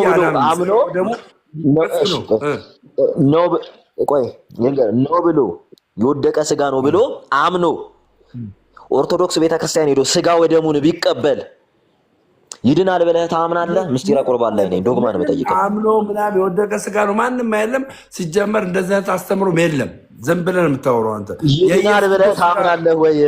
የኢየሱስ ጥያቄ ክርስቶስ ስጋ ይህ የወደቀ ነው ግለሰብ ብሎ እንዲህ ብሎ ቢበላ የሚያምን ይድናል አንድም ብለህ ታምናለህ ወይ? ኦርቶዶክሳዊ የለም። አሁን ጩኸት ይኸውልህ፣ አሁን ጩኸት ጋለ። አሁን እኔ ጩኸት የለም ቆንጆ ነበር። አይደለም ሳይሆን አሁን ጩኸት ጋለ። አሁን ጩኸት ጋለ። የኢየሱስ ጥያቄ ክርስቶስ የመድኃኒታችን አይደለም። የኢየሱስ ክርስቶስ ስጋ አልወደቀም፣ የወደቀ አይደለም። ደሙም እንደዛው ስጋው ደሙ ስንወስድ ወድቋል ብለን እኛ ኦርቶዶክሳውያን አንድ ቀንም እኔ እኮ እየጠየቅኩ አስበንም ያለሁት አለበንም አይችልም። ለምን እኔ አሁን የምጠይቀን ጥያቄ አትመልስልኝም? እንዲህ ብሎ ስጋ ወደሙን የሚቀበል ሰው ቢኖር ይህ ሰው ቢኖር የሚባል ድኗል ብለህ ታምናለህ? ቤተክርስቲያን ውስጥ ዶግማ ብለህ ጠይቀህ ቢኖር ብለህ ትናገራለህ። ቢኖር የሚባል አባባል እኮ የለም። ቢኖር የሚባል አስተምሮ የለም። ቢኖር እንደ ቢኖር ባይኖርስ ቢኖር የምትል ከሆነ የለም ብዬ ብልህስ የለም ብዬ ብልህስ እኛ የኢየሱስ ክርስቶስ ስጋ ወድቋል ብለን ኦርቶዶክሳውያን አናምንም። ቢኖርስ ብለህ ደግሞ መናገር አችልም። ቢኖርስ ምን የለውም ማለት ነው? ቤዝመንት የለውም። ቢኖርስ ብለህ ካልክ አየህ፣ መሰረት የለውም። ቢኖርስ ብለህ ካልክ ስም ለምን ትጠራለህ? አንተ ራስህ ስም ለምን ትጠራለህ? ስም አትጥራ ብዬ ነበረ። አንተ ለምን ጠራህ? አንተ አማን አማን እያልክ እኮ ነው። እኔ ተው ብዬ ስም መጥራት ተውኩ እኮ። ስም መጥራት ተውኩ እኮ። ለምን ስም ታነሳለህ? ጥያቄ ማለት ነው። ጥያቄ ማርያምን ነው የምልህ። የሆነ ውዝግብግብ ቢኖርስ የሚባል አባባል ዶግማ አይደለም ሲጀመር አለ። ዶግማን አንድ መምህር አስገባና ጋዲሳ እነ ኢዮብ ዘሚካኤል የኢየሱስ ክርስቶስ ስጋ የወደቀ ስጋ አይደለም ብሎ አያምኑም ብሎ ካለ እኔ ልቀጣ የፈለግከውን እኔ የፈለግከውን ቅጣኝ እንዲህ ብለው ካላመኑ አባቴ ቤተክርስቲያን ምንድን ነው የምታስተምረው የሚለውን አምጣና አሳየኝ። ቤተክርስቲያን ፔሬድ አምጥታ አሳየኝ። አለበለዚያ ዝም ብለህ ኦኬ ቪው ነው እያልከን ነው። ይሄ ዶግማ ቪው አለው እንዴ? ዶግማ ቪው አለው። አንተ የቤተክርስቲያን አስተምሮ እኔ አሁን የካልቪንን አስተምሮ አምጥቼ ለአንተ ነገርኩ አይደለ እንዴ? አለ ይሄ አስተምሮቱ ነው አልኩ። እሱን ቤተክርስቲያን ትምህርት ነው እያልኩ እኮ አንተ እኮ አስተምሮ አምጣ። የወደቀ ስጋ ነው የወደቀ ስጋ ነው ብላ ቤተክርስቲያን የምታምንበትን አምጥተህ አሳየኝ። ቤተክርስቲያን የምታምንበትን አምጥተህ አንተ መች አሳየኸኝ? የካልቪንን ትምህርት መች አሳየኸኝ? እኔ እኮ ነኝ የነገርኩህ። አሳይተኛል ሰውዬ። እንግዲህ አባቴ አንተ በቃ እንግዲህ ምንድነው? እስኪ አንድ መምህር አስገባና ከታች አንተ መቀበል ትችላለህ አይደል? አንድ የኦርቶዶክስ መምህር አስገባና አስገባ እነ ሰርፕራይዝን አድርገህ በእነ አኬ ግሩፕ የሚከተሏቸው በጠቅላላ ክርስቶስ የወደቀውን ስጋ ይዟል ብለው የሚያምኑ ናቸው። የእነ አክሊል ግሩፕ በጠቅላላ ስጋለን የሚሉ በጠቅላላ እንደዚህ የሚያምኑ የሰው ጥላቻ የሚኖርብህ። እኔ እኮ ፋክት እኮ ነው የምነግርህ። ከሰው ጥላቻ ውጣ። ሲጀመር ይኸውልህ ሰሙ ከዚህ ቤተክርስቲያን እርግጥ አድርጌ ስነግርህ ከሰው ጥላቻ ውጣ። በቃ ውጣ። ማርያምን ነው የምልህ። አያዋጣም። ውጣ ከሰው ጥላቻ፣ ከሰው ጥላቻ ውጣ። ተደወለብህ። ከሰው ጥላቻ ውጣ። አያምርብህ። ገባ? የሰው ጥላቻ የትም አያደርስም። ጥላቻ ምን ያደርግልሃል? አንተ የሆነ ሰው ስለጠላ ከቤተክርስቲያን ትወጣለህ። በብርሃን ሌላውን ነገር እንዲመለከት እንዲያይ ረዳችሁት እንጂ ጥላቻ አይደለም ያስተናገዳችሁት። እና በቪዎች ላይ በትምህርቶች ላይ አንዳንድ ነገሮች ሲነሱ ጥላቻ ነው አይደለም። በቃ ጥላቻ መሆኑ ለምን ጥላቻ ምን አመጣው? በቃ መደራደር ያለ የሚችል ሰው ጥላቻ የመሰለው ሰው መጥቶ አይደለም በዛ መልክ አይደለም እውነተኛው ይሄ ነው ብሎ ያንን ትምህርት ማሳየት አለበት። ያ ሰው ጥላቻ እንደሆነ በግልጽ በኋላ ህዝቡ ራሱ ይበይናል። ጥላቻ ነው ጥላቻ አይደለም የሚለውን የአድማጩ ራሱ መወሰን ይችላል። በማ ጥላቻ ብላችሁ የምትናገሩ ሰዎች መታችሁ እንደዚህ ነው፣ እውነቱ ይሄ ነው፣ ሐሳቡ ይሄ ነው፣ አስተምሮ ይሄ ነው ብላችሁ ጥላቻ መሆኑን በተግባር ገልጻችሁ ማሳየት ነው እንጂ ሰው እንዲያይ ማድረግ ነው እንጂ በደፈናው በጥላቻ አይባልም። ታዲያ እውነቱን ካልገለጣችሁ እናንተ የዛ ሰው ትምህርት ጥላቻ ይሁን አይሁን እንዴት ይታወቃል? እና እውነቱን ይዛችሁ መታችሁ ልንቀበለው የሚገባው ይሄ ነው፣ ልንተወው የሚገባው ይሄ ነው ብላችሁ ያንን እውነተኝነት ማሳየት መቻል ነው ትልቁ ቁም ነገር። እና ደሜ የጀመርከው ቀደም ያነሳው ሐሳብ እንዳው ሰሙንም እችላለሁ ብላ አይደለም እዚህ ጋር መተህ ለማባበልና የሄድክበት መንገድ መጨረሻ ላይ ወደ ፖለቲካ ውስጥ ገብተህ ፖዝ ሆነ መውጣት ራሱ ጥሩ አይደለም። እኔ አስታውሳለሁ አንተ ቤት ከነሰሙም ጋር ክርክር አድርገናል። ግን አንተ አንድም ጊዜ እንዳው እኔ ቤት ከፍተህ በጣም ብዙ ጊዜ አንተ ጋር ገባለሁ ካለህ ከታች በጣም ብዙ ጊዜ ገብቼ አንተ ቤት ዲቤት አደርጋለሁና አንተ ጥግ ይዘህ ነው የምታዳምጠው። ሁሌ በመሃል ላይ ትናገራለህ እንጂ ደፍረህ የእውነቴን ነው የምልህ ያኔ ራሱ ደፍረህ ዲቤቱን ቴክ ኦቨር አድርገህ ስትናገር ነው ሰምቼ አላውቅም። በፊትም እንዳው ለመውቀስ ምናምን አይደለም ካለ ግን ዲቤት ያደረክባቸው ነገሮች ካሉ ቪዲዮዎች ካሉ አምጣና አሳየን። ይሄው ከከሌ ጋር እንደዚህ ዲቤት ያደረኩት ይሄው ከነከሌ ጋር እንደዚህ ዲቤት ያደረኩት የምትለው ሐሳብ ካለ እስቲ ስታደርግ ያኔ ዲቤት ያደረክበት ፖይንት ካለ እስቲ አምጣ። ግን በቤትህ ሌሎች ሰዎች ናቸው ዲቤት የሚያደርጉት። እኔ የነበረውን ግልጽ እውነት ነው እየተናገርኩ ያለሁት። አይ አይደለም ካልክ ደግሞ ናና አሳየን እና ጥላቻ ብለህ አትፈርጅ። በቃ ግልጽ የሆነ ነገር ነው። ያንን ቪው እነከሌ እንደዚህ ቪው አላቸው ብሎ መናገር ጥላቻ አይደለም። ሰዎች ምን እንደሚያስተምሩ ምን አይነት አስተምሮ እንዳላቸው ግልጽ አድርጎ ያንን ትምህርት አውጥቶ ማሳየት ሰዎች እንዲመለከቱት ማድረግ ነው እንጂ የተያዘው እዚህ ጋር መተህ ጥላቻ ነው ብለህ ልትሸፍነው የምሄድክበት አካሄድ ትክክል አይደለም። አንተ ነህ ጥላቻ ብለህ የሰራኸው እና ምናልባት ስትነጋገሩ የነበረውን ጉዳይ እያየው ስለነበረ ነው ሰሙ እንደዚህ ይመስለኛል። እና በተለይ ደግሞ በስራ ይጸደቃል ብለህ እየተናገርክ ነው ያለኸው። መተህ እንዴት በስራ እየጸደቅክም እንዳለ ስራ እንዴት ሊያጸድቅ እንደሚችል ንገረን። ምን አይነት ስራ ሰርተህ በምን አይነት ስራ ጽድቅ ውስጥ እንደምትገባ የስራውንም አይነት በግልጽ መተህ ንገረን። በተለይ በስራ ይጸደቃል የምትሉ ሰዎች መታችሁ ንገሩን። አለመስራታችሁ ሳይሆን በእግዚአብሔር ፊት ጽድቅ እንዲሆን ያደረገላችሁ እግዚአብሔር የሰጣችሁ የራሱ ጽድቅ ነው። የምትሰሩት ስራ ከእግዚአብሔር ጽድቅ ጋር እኩል ሊሆን አይችልም።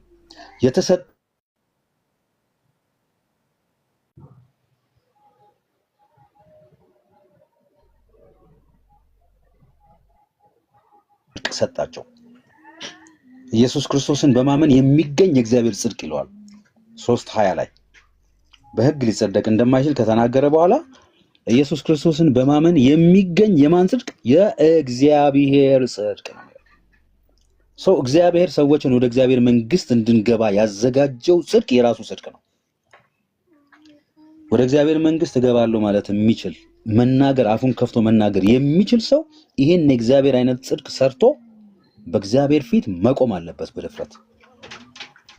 ስለዚህ በእግዚአብሔር ፊት ደፍሮ መቆም የማይችል እሱን ቻርጅ ስጪው። በእግዚአብሔር ፊት እሱን በእግዚአብሔር ፊት ተመልከቱ። በድፍረት ሊያቆምህ የሚችል እግዚአብሔር የሰጠህን አይነት ጽድቅ መስራት ከቻልክ በርታና ቀጥል።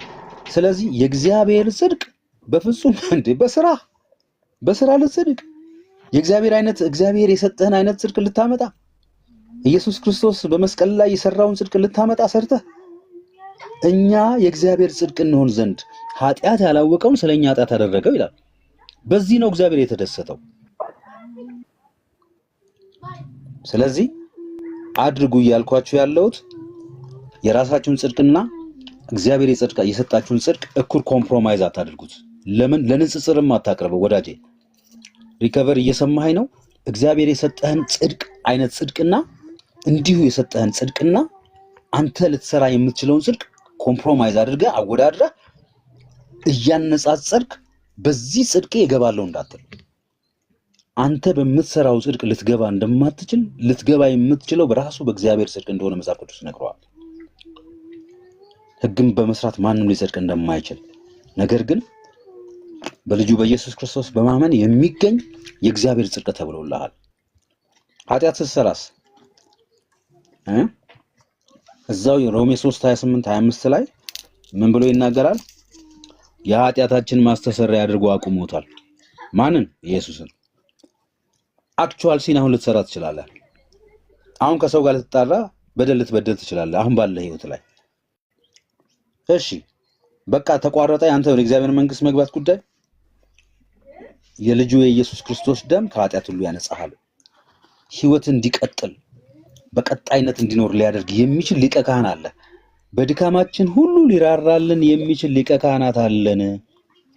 የንስሐ ህይወት ስላለ ደስ ይበል። ኃጢአት የለብንም ብንል እናስተዋለን ይላል። ስለዚህ በዚህ መንገድ አድቮኬት ሊያደርግ የሚችል ራሱን ያቀረበ ጌታ ስላለ ሁሉ ጊዜ እግዚአብሔር በቀረበው በልጁ በኢየሱስ ክርስቶስ በኩል ስለሚያየን እንደ እግዚአብሔር ልጅነታችን ሁሌ ጸንተን እንኖራለን። በቃ የሚታየው በሚታይ ማንነት ውስጥ ነው የምንኖረው። ሊታይልን በሚችል በክርስቶስ ውስጥ ነው ሁሉ ጊዜ ህይወታችን የሚቀጥለው። በራሳችን ማንነት እግዚአብሔር እኛን እያየን መቼም እኛን እያየ እግዚአብሔር አይደሰትም፣ ሊደሰትም አይችልም። ያውም አሁን እዚህ ቲክቶክ ላይ መታችሁ የተሰዳደባችሁ አንዳንዶቻችሁ እናንተን ፈጽሞ ካየማ አለቀ። እዚህ ጋር ቲክቶክ የሚያያችሁ ራሱ እየፈረደባችሁ በአናታችሁ ላይ ፍርድ ጭኖባችኋል። ነገር ግን እግዚአብሔር የሚያየው ክራይስትን ነው። ስለኛ አሁን ይታይ ዘንድ ወደ እርሱ አገባ ይላል ዕብራውያን 9:24 ላይ አሁን ስለኛ ይታይ ዘንድ። ስለዚህ አሁን እግዚአብሔር የሚያየን ሁሉ ጊዜ እግዚአብሔር በመካከለኛው በክርስቶስ ነው የሚያየን። መታያችን እሱ ነው። እሱን ሲያየው ነው እግዚአብሔር የተደሰተው። ስለዚህ አሁንም ባለን ህይወት ላይ በእግዚአብሔር ፊት በመታየት ጸንተን የምኖረው ይሄ ነው እና በጣም ብዙ ጥቅሶች አሉ። እግዚአብሔር ሁሉ ጊዜ በክርስቶስ እንደሚያቀን ማንንም በስጋ እንደሆነ አናቅም ይላል ሁለተኛ ቆሮንቶስ ምዕራፍ 5:18 ላይ ማንንም በክርስቶስ ነው የምናቀው፣ ያለ ክርስቶስ አናቅም ነው የሚለው። ስለዚህ እንግዲህ በክርስቶስ ኢየሱስ ያሉት ምንድናቸው? ኩነኔ የለባቸውም ይላል። እዚሁ ላይ ደግሞ ምን አለ? አዲስ ፍጥረት በክርስቶስ ኢየሱስ ያሉት ምንድናቸው? አዲስ ፍጥረት ናቸው። ማንንም በስጋ እንደሆነ አናቅም።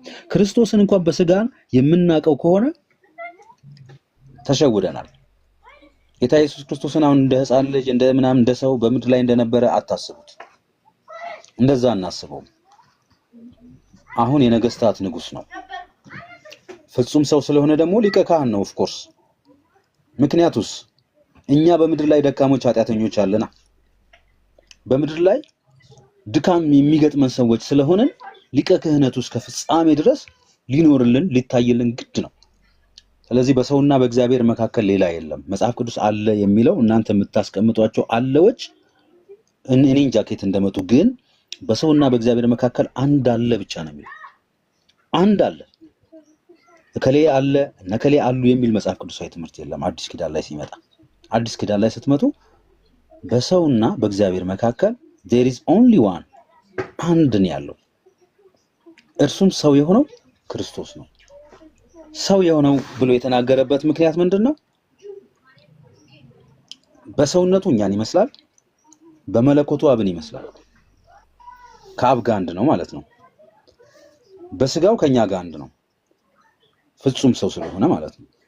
ስለዚህ የእኛ ጉዳይ የሚጠናቀቀው ሁሉ ጊዜ በማን ነው? በቃ ክርስቶስን ሲያየው ነው። ከሌና አየሁት የሚለው እንጂ ከሌን ለየብቻ እየነጣጠለ ተመልክቶ ስራህን እየመዘነ እያየህ ከስራህ ጋር እያየህ መንግስት ያወርሰኛል ብለህ ካልክ ተስፋ ቁረጥ፣ አትወርሳትም። በስራ ጸድቃለሁ ብለህ ከንቱ ድካም ከንቱ ልፋት አትልፋ። ኢሳይያስ 64 ላይ ጽድቃችን እንደ መርገም ጨርቅ ነው የሚለው። ሞክረው፣ በስራ ነው የምገባው በስራዬ ነው የምጸድቀው ብለህ ሞክረው፣ አትችልም። ምክንያቱስ የእግዚአብሔርን ጽድቅ ኳሊፋይድ የሆነውን የምንድንበት የእግዚአብሔርን መንግስት የምንወርስበትን አይነት የእግዚአብሔርን ጽድቅ ልናገኝ አንችልም። እኛ ልናመጣው አንችልም።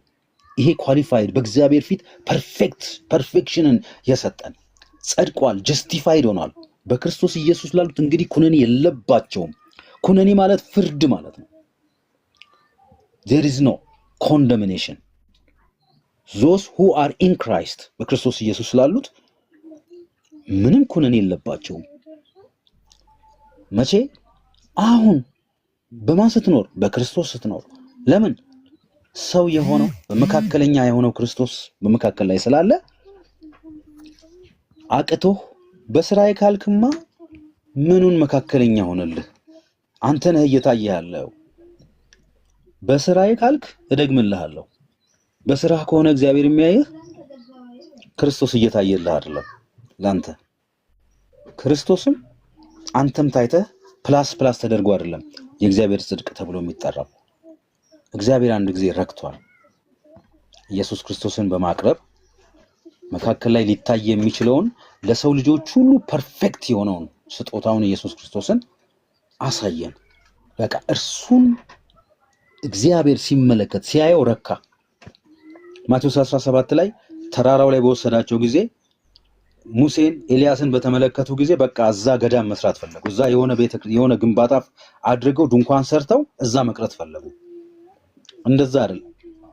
ምን አለ እግዚአብሔር አብ? የምወደው ልጅ እርሱ ነው፣ እርሱን ስሙት ነው ያለው። ለመሰማትም ከሆነ መስማት ያለባችሁ እርሱ ነው። እሱ ነው መካከለኛው፣ እሱ ነው የሁሉ ነገር መጨረሻ። ስለዚህ ኃጢአት ብትሰሩ በአብ ዘንድ ጠበቃ አለን። በስራ ጸድቃለሁ ብለህ የምትንገታገት ካለህ ቆም በል። ልክ ኃጢአት ስትሰራ ቆም በል። በስራ እንደማትጸድቅ እወቅ። እርግጠኛ አሁን በስራ እንደማትጸድቅ። ኃጢአት ስትሰራ፣ ከሰው ጋር ስትጣላ፣ ስትሰዳደብ ድንገት ካየህ በስራህ እንደማትጸድቅ እዛ ጋር ቀይ መብራት አስቀምጥ። that is a right flag red flag ነው እዛ ጋር ላንተ መሆን ያለበት። ስለዚህ ምን አለ? በአብ ዘንድ ጠበቃ አለን። ስለዚህ በስራዬ አልጸድቅም፣ በስራዬ ልጸድቅ አልችልም ለሚል ሰው በአብ ዘንድ ምን አለው? ጠበቃ አለ። አድቮኬተር አለ። ጠበቃ ማለት በቃ ማስረጃዎቹን ራሱ መረጃ ነው። ጌታ ኢየሱስ ሰውነቱ መስዋዕት የሆነ ስለ ሰው ልጆች ቤዛ ሆኖ ሰው ራሱ የሚለው ነገር የሚናገር ነው ለእግዚአብሔር። አያችሁ? በአብ ቀኝ ሆኖ ራሱ አብ የሚናገር ነው። በብሉይ ኪዳን እኮ ሊቀ ካህኑ ስልጣን ነው ያለው። እዛ አይወድቅም አይነሳም። ግን እግዚአብሔር የደነገገው ኪዳን ስለሆነ ሊቀ ካህኑ ያንን ደም ይዞ ገብቶ መካከለኛ ነው። የምልጃ ስራ ነው የሚሰራው ያ ሊቀ ካህን። ግን አይለምንም፣ አይጮህም፣ ግን ስርዓት ይፈጽማል። ሊቀ ካህንነቱ ራሱ የሚናገር ነው። ሊቀ ክህነቱ ራሱ በእግዚአብሔር ፊት የተሰጠ ኦቶሪቲ ስለሆነ ይናገራል። ሌዌ ይላል በህዝቡና በእግዚአብሔር መካከል የተሾመ ይላል ራሱ ሊቀ ክህነቱ። ህዝቡን ተሸክሞ የመጣ የሚል በሊቀ ክህነቱ ላይ የተቀመጠ ግልጽ የሆነ ጽሑፍ አለ፣ መረጃ አለ። በውጪ የተናዛዦቹን ጩኸት ይዞ የመጣ ኃጢአተኞች የተናዘዙበትን የጮሁበትን ደም ልመና ይዞ የመጣ ሊቀ ካህኑ ኦቶሪቲው ስልጣኑ ራሱ የሚናገር ነው። መውደቅ አያስፈልገውም። የብሉይ ኪዳን ሊቀ ካህን መነሳትም አያስፈልገውም። የሊቀ ክህነት ኦቶሪቲው ስልጣኑ ራሱ የሚናገር ነው። ልክ ወደ እግዚአብሔር ሲገባ፣ ወደ ቅድስት ቅዱሳን ሲገባ እግዚአብሔር ሊቀ ካህን ገባ ነው የሚለው። ራሱ እግዚአብሔር ማን ገባ ነው የሚለው? ሊቀ ካህኑ ገባ። ሊቀ ካህን ማለት በሊቀ ካህን ኦቶሪቲ ሊያስተሰርይ የሚችል ራሱ መናገር የሚችል የሊቀ ካህንነት ስልጣን ገብቷል ወደ ቅድስተ ቅዱሳን። ከዚያ በኋላስ መለመን መውደቅ ሳይገባው በተሰጠው ኪዳን ሊቀ ካህኑ እንዲገባ በተሰጠው ኦቶሪቲና ስልጣን ኃጢአትን አስተሰርዮ ይወጣል። ኢየሱስ ክርስቶስም ጋር ስንመጣ እንደዛ ነው የሚሆነው። ጌታ ኢየሱስ ክርስቶስ ጋር ስንመጣ የዘላለም ሊቀ ካህን ነው። ኦቶሪቲ ያለው ስልጣን አለው። ዕብራውያን ምዕራፍ 10 ቁጥር 19 ላይ እንደዚህ ይላል መጽሐፍ ቅዱስ ሲናገር። ያን መጽሐፍ ተጭኝ ባይብል ምንድነው የሚለው? በመረቀልን በአዲስ መንገድ ይለዋል። ላይ ያ እዛ እሱ በመረቀልን በሕያውና በአዲስ መንገድ ይለዋል። ተመልከቱ ሳነበው። አዲስ መንገድ ነው። መንገዱ ምንድነው? አዲስ ነው። መንገዱ ምንድነው? ሕያው ነው። ራሱ ጎዳና ነው። መሄጃ መንገድ አለው። ሊቀ ካህኑ ወደ ቅድስት በኢየሱስ ደም በመጋረጃው ይለዋል። ይህን ሰውነቱን አሁን እዛ አድቮኬት ራሱ ቀርቦ ያለው የሊቀ ክህነትና ስልጣኑ እኔን አስገብቶ አስቀርቶኛል ነው ማለት ገብቻለሁ። አሁንም እዛ እንዳለው ምርዳው በእርሱ ተሰውራ በቀኙ ሰወረን ብሎ ሲናገር ኤፌሶን ምዕራፍ 2 ላይ በክርስቶስ ኢየሱስ ውስጥ ተሰውረናል በቀኙ አስቀምጦናል ብለን ስንናገር ምን ማለት ነው? አያችሁ፣ ቅድስተ ቅዱሳን እግዚአብሔር የሚገኝበት ቤተ መቅደስ ቅድስተ ቅዱሳን ይባላል፣ የእግዚአብሔር መገኛ ስፍራ። ስለዚህ እዛ ቦታ ላይ ነው ያለሁት። ለምን? ሊቀ ካህኔ እኔን ወክሎ ነው እዛ ይገባ። እሱን ነው የሚያየው። እሱን ሲያየው እኔ እዛ እንዳለው ነው እግዚአብሔር የሚያየኝ።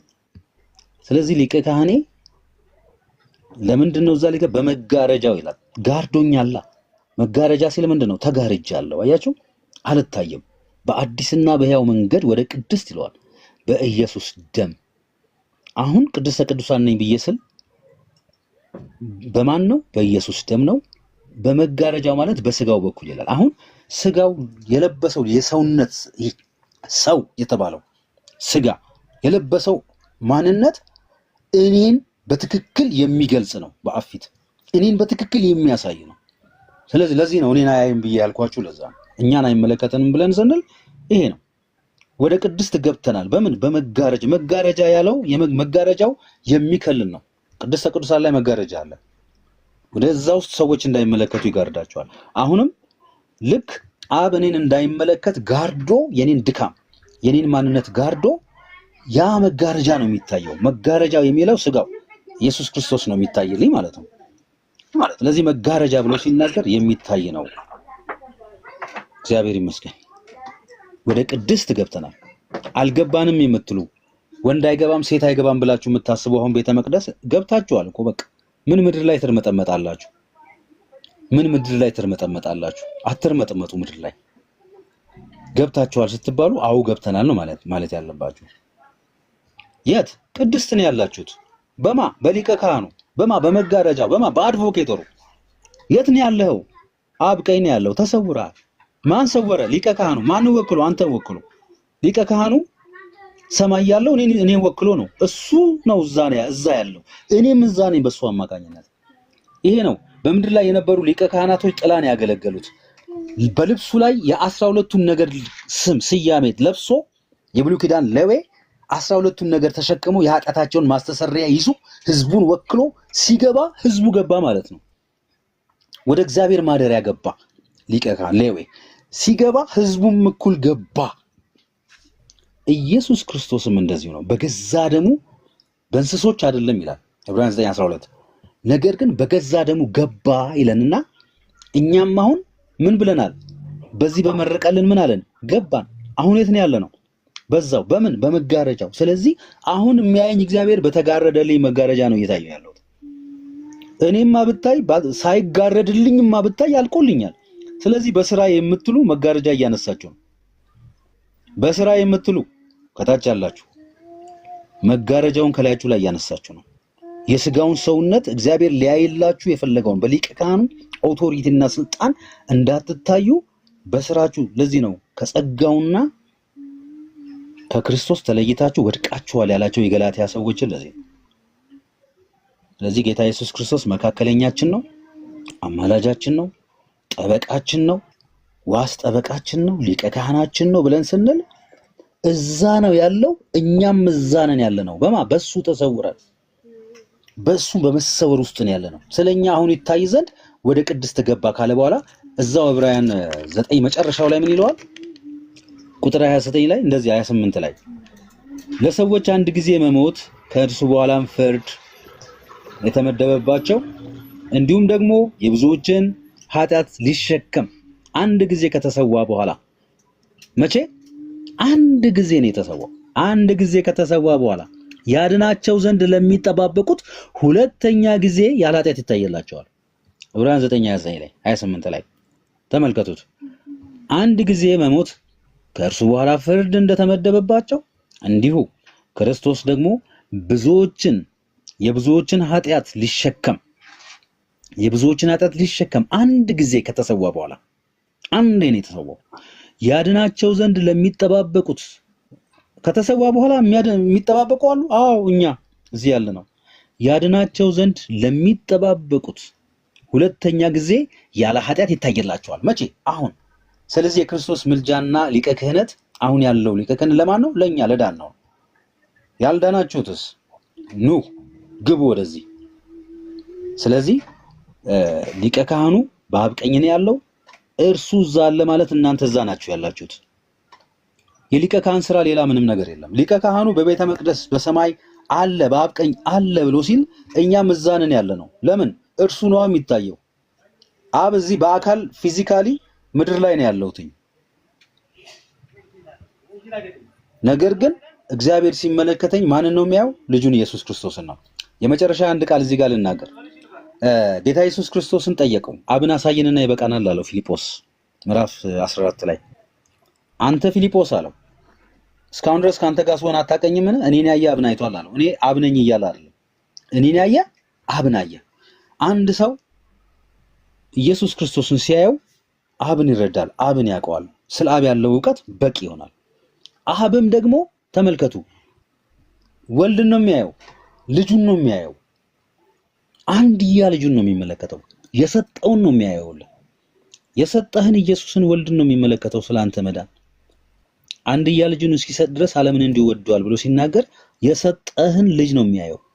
አንተን አያየው፣ እኛን አያየንም። አይኖቻችንን ግን ምን ማድረግ አለብን? እኛ ቅድም እንዳለው አይኖቻችንን ወልድ ላይ ማድረግ አለብን። ወልድን ስናይ አብን አይተነዋል። አብ ደግሞ ወልድን ሲያይ እኛን አየን። በሱ ነው የምንታየው። በስራ የምትል ከሆነ ቀጥል። ወልድን ሳይሆን ስራህን ያይና ትገባለህ አልኩ ወደ ሲኦል። ግን ሊቀ ካህን ከሆነ እየታየልህ ያለው በእርሱ ተሰውረህ ከሆነ የምትኖረው በመጋረጃ ውስጥ ከሆነ ያለው እርሱ ጋርዶ ከሆነ ያለው መጋረጃውን እያየ ከሆነ ተስፋ አለህ። እንግዲህ በደሙ ከጸደቅን ከቁጣው በእርሱ እንድናለን ነው እንጂ የተባለው በስራችን እንድናለን አላለም። አሁን የጸደቅነው በደሙ ከሆነ ቁጣ አለ። በስራ የምትቀጣበት ባደረከው ነገር የምትቀጣበት ዘመን ይመጣል። ያም ጊዜ ከዚያ ቁጣ የምትድነው በዚሁ ባጸደቀህ ደም ነው እያለ ነው። ሃሌሉያ። ቴንኪው ሰሙሻ። ቀጥል። ይህን ይመስላል እንግዲህ የወንጌል ዋናው አንኳር ትምህርት የተረዳ ነው። እንዴት ናችሁ? ሰላም ነው? ሰላም እግዚአብሔር ይመስገን። ሳሙዬ ዝም ስላለ ነው የገባሁት በማል ይቅርታ። ሳሙ አለክ? ሳሙ አለ? ግባ። እሺ፣ ወይ ሳሙ እስኪመጣ ድረስ እኔ አንተን ልጠይቅ። ስለ ስራ አሁን ያወራው ነገር አንኳር ነው ያልከውን ነገር ከኔ ጋር ትነጋገራለህ በወንጌሉ? ይቻላል። ቀጥል። እሺ፣ ሲጀመር አሁን ያወራው ነገር ሁሉ ትክክል አይደለም። ለምን ብትለኝ ዲፌንድ ማድረግ በቃሉ ነው፣ በወንጌል ነው። ካላወቀኝ ጌዲዮን እባላለሁ። ሲጀመር ሊቀ ካህን እንደሆነ አታምንም? አሁን ኖ ስለ ሊቀ ካህን አይደለም የማወራ። መጀመሪያ ስለማወራው ነገር እኮ አልጠየቀኝም። እያወሩ ያለሁት እኔ ስራ አያድንም ትላለህ። ስራ አያድንም። የሊቀ ካህኑን ሁኔታ ተመልክተዋል አይደል? እኔ አልሰማሁም እሱን። እኔ አሁን የሰማሁት ስራ አያድንም የሚለውን ቃል ስትናገር በዛ ላይ ልጠይቅህ ነው። ምንድነው ስራ? አንተ ስራን የተረዳኸው አንተ በስራ ነው የምትለው። ቆይ አንዴ አስጨርሰኛ ወንድማ፣ ብዙ ካወርታለህ አንተ። ልጠይቅህና ታወራለህ። እሺ በቃ ቀጥል፣ ጠይቀኝና ላውራ። እግዚአብሔር ያክብረህ። አሁን ስትል የሰማሁት እኔ ስራ አያድንም ትላለህ ማለት ስለምን አይነት ስራ ነው እያወራህ ያለው? ስራ ያድናል ያላለ ወይ ከእምነት ውጪ? ማለቴ ከስራ ጋር የተባበረ እምነት ያድናል ነው እንጂ እኛ ኦርቶዶክሳውያን የምንለው ስራ በራሱ ያድናል የሚል ትምህርት አለን ወይ? በወንጌል ነው የምታወራኝ። ሲጀመር ይህ ቃልና ሐሳቡን የምናገኘው ሮሜ 3:28 ከ26 ጀምሮ ሐሳቡን ታገኘዋለህ። ቅዱስ ጳውሎስ እየተናገረ ያለው ስለ ሞዛይክ ሎ ነው፣ ሊጋሊዝም ማለት ነው። ገብተዋል? ስለ ህግ ስራ ነው እያወራ ያለው። እዛው ምዕራፍ ላይ ገና ሲጀምር እንግዲያውስ የአይሁዳዊ ብልጫው ምንድነው እያለ አይሁዶችን እየተናገራቸው ነው። እንደምታውቀው አይሁድ ወንጌል ያለ ኦሪት፣ ክርስቶስ ያለ ሙሴ እያሉ የሚያስተምሩ ሰዎች ናቸው። ጥምቀት ያለ ግዝረት የሚሉ ናቸው። ይህን ደግሞ በሐዋርያት ሥራ ምዕራፍ 15 ላይ ማየት ትችላለህ። ስለዚህ የአይሁዳዊ ብልጫው ምንድን ነው ይላል። መገረዝ ነው አይደለም እያለ የአይሁድን ሕግና ስርዓት እየተናገረ እየኮነነ ነው እንጂ ያለው መልካም ስራ ወይም ደግሞ የመንፈስ ፍሬዎችን ወይም ደግሞ የጌታ ትእዛዛትን እሱን እየነቀፈ አይደለም። ተምታተውባቸዋል። ፕሊስ ስለሱ ነው እያወራ ያለው። እኛ የምናወራው ስራ የምንለው እሱን ነው። እንግዲያውስ ሕግን እንችላለን ይላል። ልጨርስልና እንግዲያውስ አይ ኖ ለዚህ ሐሳብ እንድሰጥ ነው። ለዚህ ሐሳብ እንድሰጠኝ ነው። እኔ ጨርሻለሁ። ኦልሬዲ ጨርሻለሁ እኮ ጨርሻለሁ። ይኸውልህ አሁን አንተ ይሄ እንትናችሁ ነው ባይዘው ወይ ማለት ነው ሲስተማችሁ ነው። እየገባችሁ ያልገባችሁ መምሰል ሲስተማችሁ ነው። ሐሳቤ ልጨርስልና ቀጥል። እዛ ላይ ሲናገር አንተ ስራ ያልከውን ነገር ምንድን ያለው ቅዱስ ጳውሎስ እንግዲያውስ ይላል ሕግን እንሽላለን ሕግን ስለ ሕግ አያስፈልግም እንላለን ወይ ይላል። እዛ ላይ ሲናገር መጨረሻ ላይ ሮሜ 3 ላይ ስትሄድ መጨረሻው አካባቢ ላይ ምን ይላል? እንግዲያውስ ሕግን እንሽላለን አንሽርም እናጽናለን እንጂ ይላል። የትኛውን ሕግ ነው የሚያጸናው? የትኛውን ሕግ ነው የሚነቅፈው ቅዱስ ጳውሎስ? መጀመሪያ ገብቷል ቃሉ ወንጌሉ፣ እሱን ተናገር።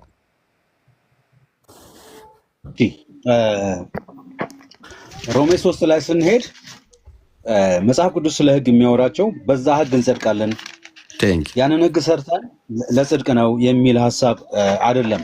ሮሜ ላይም እየተናገረ ያለው ሮሜ ላይ ሕግን ፈጽሙ ሕግን አድርጉ ብሎ ሲናገር ሕግን ፈጽሙ ብሎ ሲናገር ለማጽደቅ ነው ትጸድቁበታላችሁ። ልክ በብሉይ ኪዳን እዚህ ሮሜ 10 ላይ ምን ይላል መሰለህ? ሮሜ 3ን እንጨርሰው። መጀመሪያ ሙሉ ሐሳብ አለ እዛ ላይ። እዛ ሌላ ጥቅስ ላይ ከመወርወር በፊት መጀመሪያ ላይ ሙሉ ምዕራፉ ስለምንድን ነው የሚያወራው ከአንድ እስከ መጨረሻው እዛ ላይ እንወያይ። እዛም ካልክማ ኮንትራዲክት ነው የሚያደርግብህ። ይኸውልህ ሮሜ ላይ እነኚህ የሮሜ ክርስቲያኖች የአይሁድ ክርስቲያኖች የተለያዩ አማኞች አሉ እዚህ ውስጥ። በሕግ ይጸደቃል የሚሉ ሰዎች አሉ ሲጀመር ማለት ነው። በየትኛው ሕግ? በምን አይነት ሕግ? በሙሴ ምን ቆይ እኮ እዚህ ጋር እኮ አለልህ እንደዚህ ይላል እኮ ግለጽልኛ። በምን ነው ሕግ ይዳናል ያሉት ይጸደቃል ያሉት? ይኸውልህ እንደዚህ ይላል። አሁን ሕግ ጠባቂዎች አሉ። ስለዚህ አንተ የምትፈርድ ሰው ሁሉ ይላል የምታመካኘው የለህም፣ በሌላው በምትፈርድበት ነገር ራስን ትኮንናለህ። አንተ ፈራጅ እነዚያን ታደርጋለህና እንደዚህ የሚያደርጉትን በሚያደርጉት የእግዚአብሔር ፍርድ እውነተኛ እንደሆነ እናውቃለን። አንተም እንደዚህ በሚያደርጉት የምትፈርድ ያንንም የማታደርግ ሰው አንተ ከእግዚአብሔር ፍርድ የምታመልጥ ይመስልሃልን? ወይስ የእግዚአብሔርን ቸርነት ወደ ንስሐ እንዲመራ ሳታውቅ የቸርነቱንና የመቻሉን ትዕግስቱን ባለጠግነት ይለዋል። አሁን እዚህ ጋር መጀመሪያ ምዕራፍ 2 ላይ በመካከላቸው ያለውን ሙግት ያሳያል። ይፈራረዳሉ። አንደኛው ሕግን ፈጽም ይላል፣ እሱ አይፈጽምም። ሌላው ላይ ይፈርዳል፣ እሱ አያደርግም። አንተስ በማታደርገው ነገር እንደምትጠየቅ አታውቅም ወይ? ስለ ሕግ ነው እያወሩ ያሉት። ባደረግከው ከሆነ ሰው አድርጓል ብለህ የምትፈርድ፣ አላደረገም ብለህ የምትፈርድ፣ አድርጓል ብለህ ደግሞ ትክክል ብለህ የምትናገር አንተ በዚያው ነገር ላይ ተጠያቂ እንደሆንክ አታውቅም ወይ ይለዋል። ስለ ፍርድ ጉዳይ ማለት ነው። በፍርድ ጉዳይ ውስጥ ስላሉ ነው እነኚህ ሰዎች ስለ ፍርድ ነው የሚያወሩት። ስለዚህ ከሕግ አንጻር ስለሚገኝበት ፍርድ ክርክር ስለነበረ ይሄን ያጠራላቸዋል።